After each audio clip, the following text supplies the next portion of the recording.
We live in a culture that says do more, accomplish more, get more likes, buy more, sell more, achieve more, acquire more, purchase more, do more, but our culture never encourages us to pause long enough to ask the question, but why? We have lives that are chock full of activities and busyness and accomplishments and successes, but souls that are starved for meaning. Here's who the book of Ecclesiastes is for. Ecclesiastes is for strivers who have accomplished their goals, and they should be celebrating, but the truth is, they feel flat. Ecclesiastes is for quitters, people who've been so punished by the randomness and unfairness of life that they don't even know why they should keep trying. Ecclesiastes is for people who have a constant low level of anxiety that they can't quite seem to get a handle on. Ecclesiastes is for people who impulsively reach for their phone after only 2 seconds of boredom as a way to distract themselves from being alone with their thoughts. And in this book, and this is a warning, if it does its work in your life, it will be an unsettling experience for you. Meaningless, meaningless, says the teacher, utterly meaningless. Everything is meaningless. Let's close in prayer.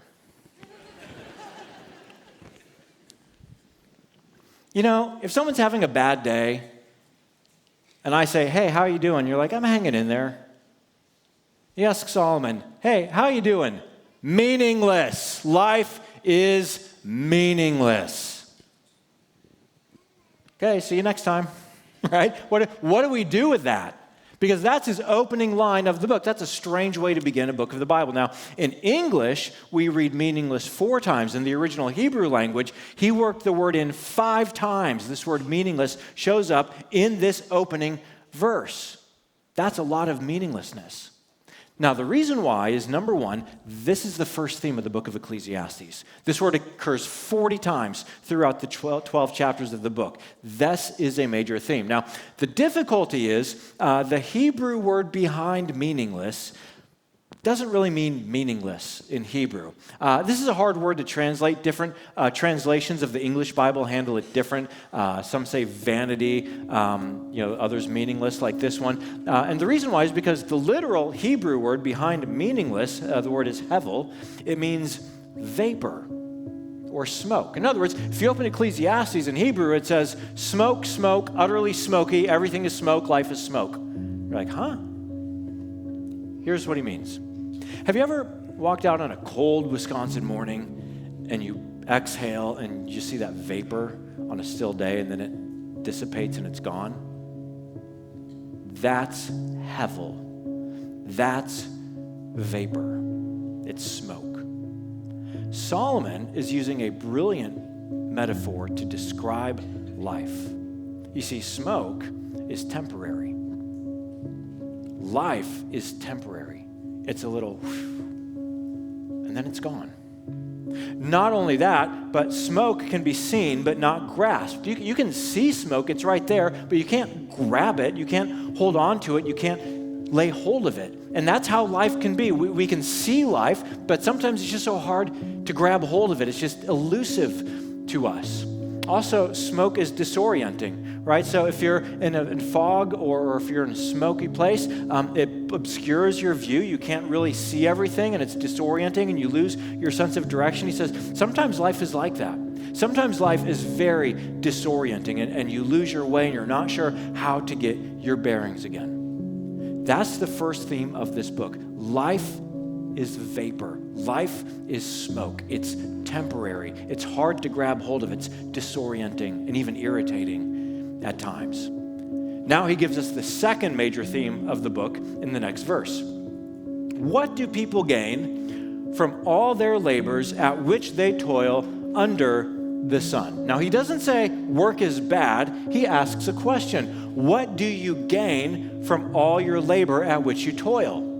Does anybody have an answer to that? In the back? A car? I got a car. Okay. What will you do with your car? Drive it. How long? Till I want a nicer one. Then what? I'll trade it in for a new car. What are you going to do? Drive it. For how long? Till I want a nicer one. Then what are you going to do? Trade it in for a car? Where are you going to drive your car? To work? How come? To pay for my car? What are you gaining?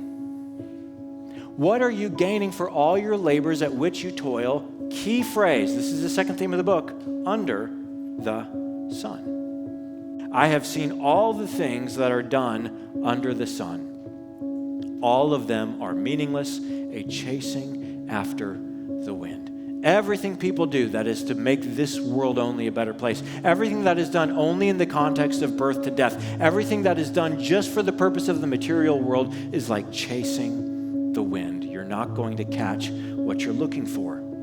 Because Solomon believed the greatest failure in life is not failing at something. The greatest failure in life is succeeding at something when you don't have something meaningful to guide you. Pay attention to meaningless repetition in your life. I drive to work. I drive home exhausted. I scroll for a little while. I fall asleep. I drive to work. I drive home exhausted. I scroll for a little while. I fall asleep. Eat, sleep, scroll, repeat. I feel a little anxious, so I do a little online shopping. I feel a little better. Feel a little anxious, drink a little alcohol, feel a little better. Feel more anxious, okay? Where do you notice repetition in your life? Meaningless repetition that is not giving you a purposeful life. You don't have to do anything about it yet, but you'll do well to notice where that happens. Third, interrupt your instinct to chase the wind.